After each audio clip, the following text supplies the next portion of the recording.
parle.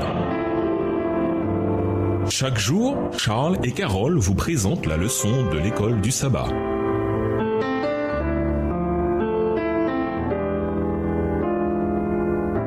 Bienvenue dans votre émission Dieu nous parle. Nous voilà à la leçon 1. Qui était Pierre? Étude de la semaine. Luc 5, les versets 1 à 11, Matthieu 16, les versets 13 à 17, Matthieu 14, les versets 22 à 33, Luc 22, les versets 31 à 34 et 54 à 62, Galates 2, verset 9 et Galates 2, les versets 11 à 14. Verset à mémoriser. Mais en voyant que le vent était fort, il eut peur, et comme il commençait à couler, il s'écria « Seigneur, sauve-moi !» Aussitôt Jésus tendit la main, le saisit et lui dit « Homme de peu de foi, pourquoi as-tu douté ?» Matthieu 14, les versets 30 et 31. Pierre est l'auteur des deux livres qui portent son nom, 1 et 2 Pierre. Il faisait partie des premiers disciples de Jésus. Il a suivi Jésus pendant le ministère du Seigneur sur terre et il fut l'un des premiers disciples à voir le tombeau vide. Pierre avait ainsi vécu quantité d'expériences dont il pouvait, poussé par le Saint-Esprit, s'inspirer pour écrire cette puissante lettre. Ce n'est pas en effet en suivant des fables habilement conçues que nous vous avons fait connaître la puissance et l'avènement de notre Seigneur Jésus-Christ, mais parce que nous avons vu sa majesté de nos propres yeux. De Pierre 1, verset 16, version Colombe. Pierre apparaît souvent dans les évangiles, aussi bien dans ses triomphes que dans ses échecs. Il était le porte-parole habituel des disciples dans leurs échanges avec Jésus. Après la résurrection et l'ascension, Pierre est devenu un dirigeant important de l'Église primitive. Le livre des Actes parle de lui, tout comme le livre de Galates. Plus important encore, Pierre savait ce que c'est que de faire des erreurs, d'être pardonné et d'avancer par la foi et dans l'humilité. Ayant vécu la grâce de Dieu personnellement, il demeure une voix puissante pour tous ceux d'entre nous qui ont également besoin de connaître cette même grâce. Et nous vous laissons avec la pensée du jour. Lorsque Jésus appela Simon à être son disciple, il changea son nom pour celui de Pierre. Le terme grec pour Pierre est Pétros, que l'on traduit par caillou. Ainsi, le surnom de Jésus pour Simon était Caillou. Au revoir. Et à demain si Dieu veut. Dieu nous parle. Chaque jour, Charles et Carole vous présentent la leçon de l'école du sabbat.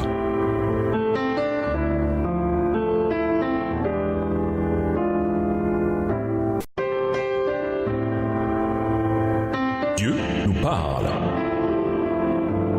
Chaque jour, Charles et Carole vous présentent la leçon de l'école du sabbat.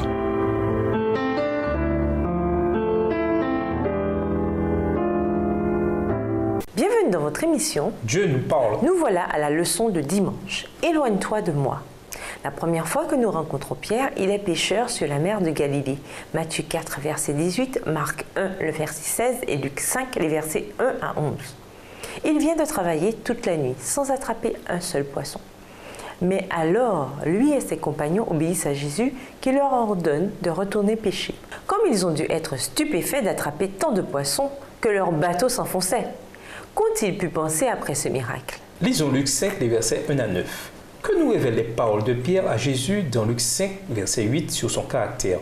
Autrement dit, quels indices nous donnent-elles sur son état spirituel? Luc 5, les versets 1 à 9. Comme Jésus se trouvait auprès du lac de Génézareth et que la foule se pressait autour de lui pour entendre la parole de Dieu, il vit au bord du lac 2 barques, d'où les pêcheurs étaient descendus pour laver leurs filets. Il monta dans l'une de ces barques qui était à Simon et il le pria de s'éloigner un peu de terre. Puis il s'assit et de la barque il enseignait la foule. Lorsqu'il eut cessé de parler, il dit à Simon « Avance en pleine eau et jetez vos filets pour pêcher. » Simon lui répondit « Maître, nous avons travaillé toute la nuit sans rien prendre, mais sur ta parole, je jetterai le filet. » Verset 6. L'ayant jeté, ils prirent une grande quantité de poissons et leurs filets se rompaient. Ils firent signe à leurs compagnons qui étaient dans l'autre barque de venir les aider. Ils vinrent et ils remplirent les 2 barques au point qu'elles enfonçaient. Quand il vit cela, Simon-Pierre tomba aux genoux de Jésus et dit « Seigneur, où attires-toi de moi, parce que je suis un homme pécheur ?» Car l'épouvante l'avait saisi, lui et tous ceux qui étaient avec lui, à cause de la pêche qu'ils avaient faite. Pierre a dû être impressionné par ce qu'il savait de Jésus. Même avant ce miracle, quand Jésus a dit au groupe de jeter les filets, Pierre, bien qu'incrédule, car bredouille, a déclaré Sur ta parole, je vais jeter les filets. Il semble que Pierre savait déjà certaines choses sur Jésus et c'est ce qui l'a poussé à obéir. En effet, les indices laissent entendre que Pierre avait déjà été avec Jésus pendant quelque temps avant cela. Luc 5, verset 3 est peut-être une clé. Ce verset décrit ce qui a lieu avant le miracle des poissons. Il monta dans l'un de ces bateaux qui était à Simon et il lui demanda de s'éloigner un peu du rivage. Puis il s'assit et du bateau, il instruisait les foules. Peut-être la parole de Jésus avait-elle fait une première impression très forte sur Pierre. Cependant, après le miracle, Pierre aperçut davantage encore en Jésus quelque chose de saint, contraire à sa propre nature pécheresse. La prise de conscience de Pierre et sa volonté d'admettre publiquement qu'il était pécheur montrent combien il était réceptif au Seigneur. Pas étonnant qu'il ait été appelé malgré ses fautes qui étaient nombreuses. Pierre était un homme spirituel qui était prêt à suivre le Seigneur à tout prix. Lisez Luc 5, verset 11. Quel est le principe crucial de ce texte? Que nous indique ce texte sur le genre d'engagement que Jésus demande? En outre, que nous révèle-t-il sur le fait que ces pécheurs étaient prêts à tout abandonner alors que leur filet était plein? Et nous vous laissons à cette question de réflexion. Vous est-il arrivé de renier Jésus? Si oui, quelle assurance avez-vous du pardon divin? Au revoir. Et à demain si Dieu veut. Dieu nous parle. Chaque jour, Charles et Carole vous présentent la leçon de l'école du sabbat.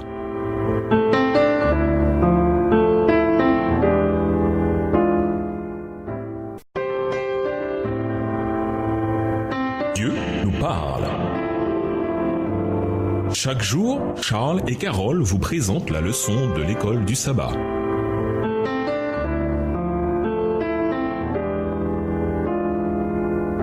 Bienvenue dans votre émission. Dieu nous parle. Voilà la leçon de lundi, confesser le Christ. L'un des grands moments de l'histoire de Jésus a lieu lors d'un dialogue avec Pierre. Jésus vient d'avoir affaire à quelques scribes et pharisiens qui l'ont mis au défi de leur donner un signe, quelque chose qui prouverait son identité. Voir Matthieu 16, versets 1 à 4. Plus tard, de nouveau seul avec les disciples, Jésus parle des 2 miracles qu'il a faits, qu'il a nourri des milliers de gens avec seulement quelques pains et quelques poissons. Tout cela, il l'a fait en mettant en garde les disciples contre le levain des pharisiens et des sadducéens. Matthieu 16, verset 11. Lisons Matthieu 16, versets 13 à 17. Que se passe-t-il ici? Que signifient les paroles que Pierre adresse à Jésus? Matthieu 16, versets 13 à 17. Jésus, étant arrivé dans le territoire de Césarée de Philippe, demanda à ses disciples, « Qui dit-on que je suis, moi, le Fils de l'homme ?» Ils répondirent, « Les uns disent que tu es Jean-Baptiste, les autres Élie, les autres Jérémie ou l'un des prophètes. Et vous, leur dit-il, qui dites-vous que je suis ?» Simon-Pierre répondit, « Tu es le Christ, le Fils du Dieu vivant. » Jésus, reprenant la parole, lui dit, « Tu es heureux, Simon, fils de Jonas, car ce ne sont pas la chair et le sang qui t'ont révélé cela, mais c'est mon Père qui est dans les cieux. » Ici, Pierre s'exprime avec beaucoup d'aplomb sur sa foi en Jésus. Et il est clair, d'après Matthieu 16, verset 20, que cette confession de Christ comme Messie était également partagée par les autres. Ce fut un tournant dans le ministère de Jésus, même si les disciples, y compris Pierre, avaient encore beaucoup à apprendre. Les disciples s'attendaient toujours à ce que le Christ régnât en qualité de prince temporel. Ils pensaient que, bien qu'il eût si longtemps caché son dessein, il ne resterait pas toujours dans la pauvreté et l'obscurité. Le temps approchait où il établirait son royaume. Que la haine des prêtres et des rabbins fut invincible, que le Christ dut être rejeté par sa propre nation, condamné comme séducteur et crucifié comme malfaiteur, une telle pensée n'entrait pas dans l'esprit des disciples. Dès que les disciples reconnaissent Jésus comme le Messie, Jésus commence à enseigner qu'il doit souffrir et mourir. Voir Matthieu 16 et versets 21 à 23. Idée inacceptable pour Pierre. Pierre va jusqu'à réprimander Jésus. Alors Jésus se tourne vers Pierre et lui dit « Arrière de moi, Satan !» Matthieu 16, verset 23 dans la version Colombe. C'est l'une des paroles les plus dures qu'il ait dites à quelqu'un durant son ministère. Et cependant, il a fait pour le bien de Pierre. Les paroles de Pierre n'étaient que le reflet de ses propres désirs, sa propre attitude égoïste, de ce qu'il voulait lui. Jésus a dû l'arrêter tout de suite. Et bien que Jésus s'adressait en fait à Satan, Pierre a compris le message. Pierre avait besoin d'apprendre que servir le Seigneur impliquerait de souffrir. Ses écrits ultérieurs montrent qu'il avait compris la leçon. Voir 1 Pierre 4, verset 12. Vos aspirations personnelles sont-elles souvent en conflit avec la volonté de Dieu pour vous? Comment savoir que faire dans ce genre de situation? Et nous vous laissons avec ces questions de réflexion. Dans les moments difficiles, vous arrive-t-il de quitter Jésus des yeux? De quelle façon? Qu'est-ce qui vous empêche de vous focaliser constamment sur lui? Au revoir. Et à demain si Dieu veut. Dieu nous parle. Chaque jour, Charles et Carole vous présentent la leçon de l'école du sabbat.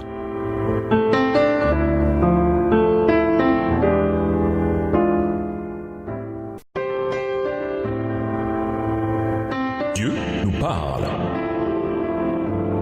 Chaque jour, Charles et Carole vous présentent la leçon de l'école du sabbat.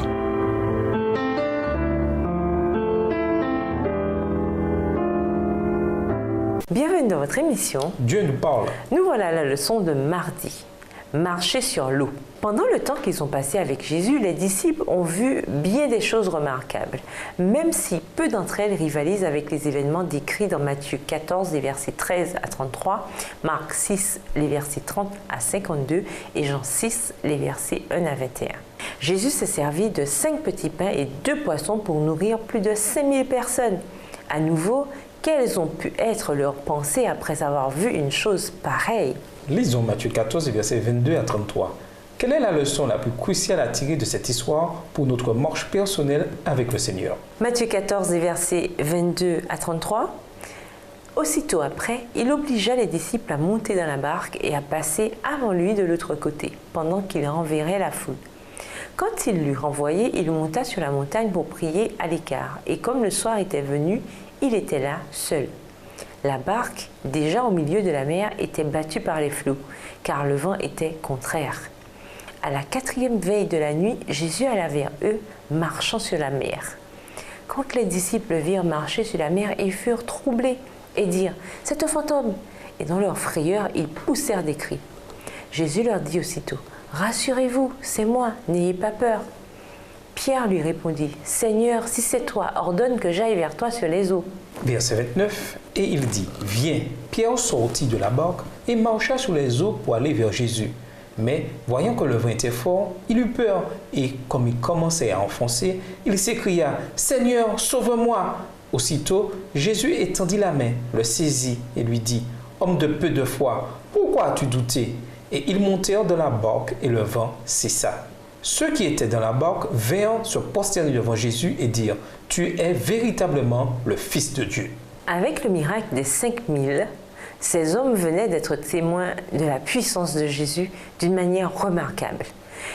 Il avait véritablement le contrôle sur la nature. C'est ce qui a dû en partie pousser Pierre à faire cette demande plutôt audacieuse, voire présomptueuse. « Si c'est toi, ordonne-moi de venir vers toi sur les eaux. » Matthieu 14, verset 28. Quelle merveilleuse expression de foi! Jésus a alors reconnu la foi de Pierre et lui a dit de s'approcher. Pierre l'a fait. Encore une expression de sa foi. Marcher sur l'eau par temps calme, c'était déjà quelque chose. Mais c'est par une mer agitée que Pierre s'est avancé. Ce qu'on retient généralement de cette histoire, c'est qu'il ne faut pas quitter Jésus des yeux. Mais il y a plus.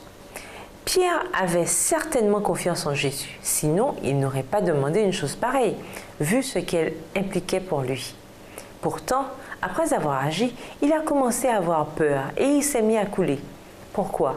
Jésus n'aurait-il pas pu maintenir Pierre à la surface, malgré la peur qu'avait ce dernier? Pourtant, Jésus a laissé Pierre atteindre le stade où il ne pouvait plus rien faire d'autre que crier dans son impuissance. « Seigneur, sauve-moi » Matthieu 14, verset 30. Jésus a alors tendu la main et a fait ce que Pierre lui avait demandé. Jésus, lui, tendit la main, le saisit. Matthieu 14, verset 31, alors qu'il aurait simplement pu le maintenir à la surface sans contact physique. Ce fait a certainement aidé Pierre à comprendre qu'il lui restait encore beaucoup à apprendre pour dépendre de Jésus. Nous pouvons commencer avec une grande foi, confiant en la puissance de notre Seigneur. Mais quand la situation devient périlleuse, souvenons-nous des paroles de Jésus. « Homme de peu de foi, pourquoi as-tu douté » Matthieu 14, verset 31. Et nous vous laissons avec la question du jour. Avez-vous déjà fait preuve de hardiesse pour Jésus? Si oui, comment? Dans le cas contraire, dans quelles circonstances auriez-vous dû le faire? Qu'auriez-vous pu faire de différent? Au revoir. Et à demain si je veux. parle. Chaque jour, Charles et Carole vous présentent la leçon de l'école du sabbat.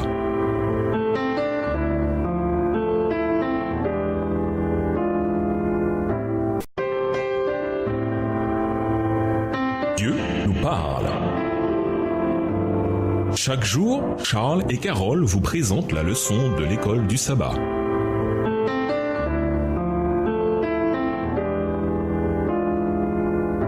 Bienvenue dans votre émission. Dieu nous parle. Voilà la leçon de mercredi. Renier son Seigneur. Lisons Luc 22, les versets 31 à 34 et les versets 54 à 62. Quelle leçon peut-on tirer des échecs de Pierre? Luc 22, les versets 31 à 34. Le Seigneur dit, « Simon, Simon, Satan vous a réclamé pour vous cribler comme le froment. Mais j'ai prié pour toi afin que ta foi ne défaille point. Et toi, quand tu seras converti, affermis tes frères. » Seigneur, lui dit Pierre, « Je suis prêt à aller avec toi et en prison et à la mort. » Et Jésus dit, « Pierre, je te le dis, le coq ne chantera pas aujourd'hui que tu n'aies nié 3 fois de me connaître. » Luc 22, les versets 54 à 62. Après avoir saisi Jésus, ils l'emmenèrent et le conduisirent dans la maison du souverain sacrificateur. Pierre suivait de loin. Ils allumèrent du feu au milieu de la cour et ils s'assirent. Pierre s'assit parmi eux. Une servante qui le vit assis devant le feu fixa sur lui le regard et dit, « Cet homme était aussi avec lui. » Mais il le nia disant, « Femme, je ne le connais pas. » Peu après, un autre, l'ayant vu, dit, « Tu es aussi de ces gens-là. » Et Pierre lui dit, « Homme, je n'en suis pas. » Environ 1 heure plus tard, un autre insistait, disant, « Certainement cet homme était aussi avec lui, car il est galiléen. » Pierre répondit, « Homme, je ne sais ce que tu dis. » Au même instant, comme il parlait encore, le coq chanta. Le Seigneur s'étant retourné regarda Pierre, et Pierre se souvint de la parole que le Seigneur lui avait dite, « Avant que le coq chante, aujourd'hui, tu me renieras 3 fois. » Et étant sorti, il pleura amèrement. Les intentions de Pierre étaient bonnes et en fait, il a manifesté davantage de courage que les autres disciples. Il a suivi Jésus afin de découvrir ce qui lui arriverait. Mais ce faisant, il a décidé de cacher sa véritable identité. Ce compromis, ce détour du droit chemin, l'a amené à renier son Sauveur 3 fois, exactement comme Jésus l'avait prédit. L'histoire de Pierre nous en apprend beaucoup sur les effets potentiels dévastateurs des compromis. Comme nous le savons, les exemples ne manquent pas dans l'histoire chrétienne de ce qui arrive lorsque les chrétiens font des compromis avec des vérités cruciales. La vie elle-même implique souvent des compromis et nous devons parfois être disposés à donner et à prendre, mais nous devons rester fermes sur les vérités cruciales. En tant que peuple, nous devons apprendre quelles sont les choses qui ne supportent aucun compromis, jamais, et ce, quelles que soient les circonstances. Voir par exemple Apocalypse 14, verset 12. D'après Ellen G. White, le compromis et l'échec de Pierre ont commencé à Gethsémani quand, au lieu de prier, il dormait et qu'il n'était donc pas prêt spirituellement pour ce qui allait arriver. S'il avait été fidèle dans la prière, écrit-elle, il n'eût pas renié son maître. Certes, Pierre a échoué lamentablement, mais aussi grand qu'ait été son échec, la grâce de Dieu a été encore plus grande. Mais là où le péché a foisonné, la grâce a surabondé. Romains 5, verset 20. C'est le pardon accordé par Jésus qui a fait de Pierre l'un des principaux chefs de l'Église chrétienne primitive. Quelle puissante leçon pour nous tous sur la réalité de la grâce de Dieu. Quelle leçon pour chacun d'entre nous. Malgré nos échecs, nous devons persévérer par la foi. Certes, Pierre savait ce que signifiait être pardonné. Il savait personnellement ce qu'était l'Évangile, car il avait connu non seulement la réalité de son état de péché, mais aussi la grandeur et la profondeur de l'amour et de la grâce de Dieu envers les pécheurs.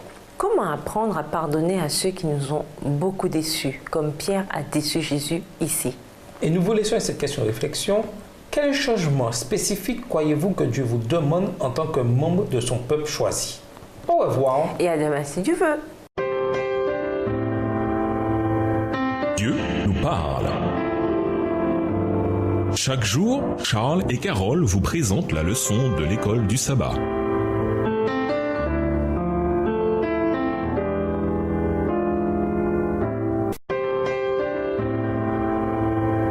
Dieu nous parle.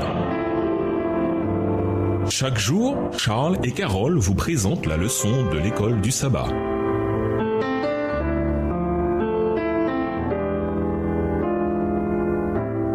Bienvenue dans votre émission Dieu nous parle. Nous voilà à la leçon de jeudi. Pierre, dirigeant d'église. Pendant le ministère de Jésus, Pierre a souvent assumé un rôle de leader parmi les 12 disciples. Il était généralement leur porte-parole. Quand Matthieu fait la liste des disciples, il écrit le premier, Simon, celui qu'on appelle Pierre, Matthieu 10, verset 2. Pierre avait aussi un rôle de premier plan dans l'église primitive. C'est Pierre qui a pris l'initiative de remplacer Judas Iscario qui a trahi Jésus, acte 1, les versets 15 à 25. Le jour de la Pentecôte, c'est Pierre qui a expliqué à la foule qu'elle était témoin du don de l'Esprit déversé par Dieu sur son peuple, acte 2, les versets 14 à 36. C'est Pierre qui, arrêté pour avoir parlé de la résurrection des morts, a parlé aux grands prêtres et à l'assemblée des chefs juifs, acte 4, les versets 1 à 12. C'est Pierre qui a été guidé vers Corneille, le premier païen à avoir été accepté comme disciple de Jésus, acte 10, les versets 1 à 48. C'est Pierre que Paul est allé voir pendant 15 jours quand il est venu à Jérusalem après sa conversion, Galates 1, le verset 18. En fait, quand il décrit le cercle des disciples de Jésus à Jérusalem à cette époque, Paul identifie 3 piliers de l'Église. Pierre, Jacques, le frère de Jésus, et Jean, le disciple bien-aimé. Galates 2, le verset 9. Lisons Galates 1, versets 18 et 19, Galates 2, verset 9 et versets 11 à 14. Que nous indiquent ces textes sur Pierre, même alors qu'il avait une place si importante dans l'Église primitive? Galates 1, les versets 18 à 19. 3 ans plus tard, je montai à Jérusalem pour faire la connaissance de Céphas, et je demeurai 15 jours chez lui. Mais je ne vis aucune autre des apôtres, si ce n'est Jacques, le frère du Seigneur. Galates 2, le verset 9 et les versets 11 à 14. Ayant reconnu la grâce qui m'avait été accordée, Jacques, Céphas et Jean, qui sont regardés comme des colonnes, me donnèrent à moi et à Barnabas la main d'association afin que nous allassions, nous vers les païens et eux vers les circoncis. Les versets 11 à 14. Mais lorsque Céphas vint à Antioche, je lui résistai en face parce qu'il était répréhensible. En effet, avant l'arrivée de quelques personnes envoyées par Jacques, il mangeait avec les païens et, quand elles furent venues, il s'esquiva et se tint à l'écart par crainte des circoncis. Avec lui, les autres Juifs usèrent aussi de dissimulation, en sorte que Barnabas même fut entraîné par leur hypocrisie. Voyant qu'il ne marchait pas droit selon la vérité de l'Évangile, je dis à Céphas en présence de tous, « Si toi qui es juif, tu vis à la manière des païens et non à la manière des Juifs, pourquoi forces-tu les païens à judaïser ?» Pierre avait beau être dirigeant d'église, avoir clairement été appelé par le Seigneur. Jésus a dit à Pierre, « Prends soin de mes moutons ».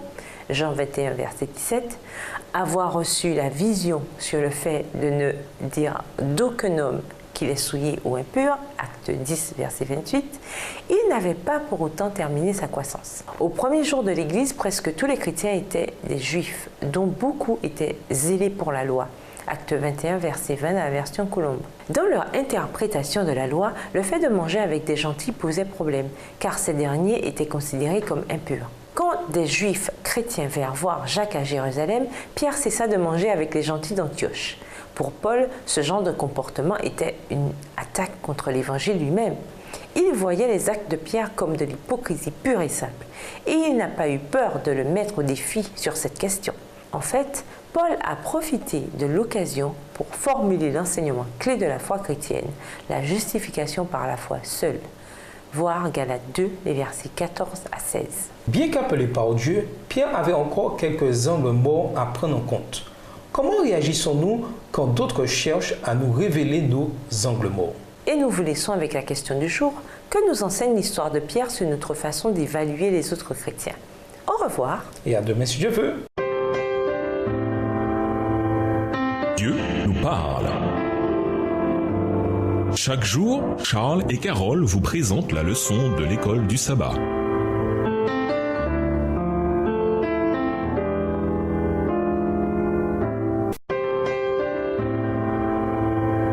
Dieu nous parle. Chaque jour, Charles et Carole vous présentent la leçon de l'école du sabbat.